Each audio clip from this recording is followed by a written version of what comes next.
যাও সোনামণিরা, এবার তোমাদের যাওয়ার সময় হয়েছে।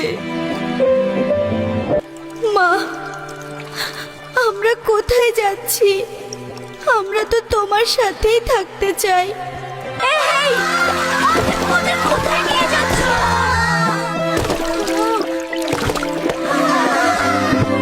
মায়ের কথা খুব মনে পড়ছে, সে মা আমাদের জন্য কাঁদছে।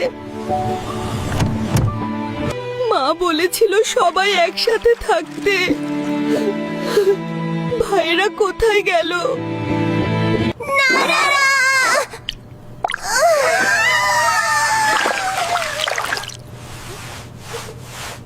আমি আমার শরীর অনুভব করতে পারছি না।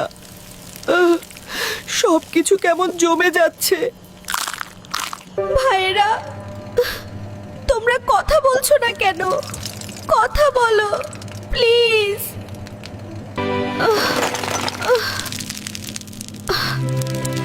আমি আর এই ঠান্ডা সহ্য করতে পারছি না।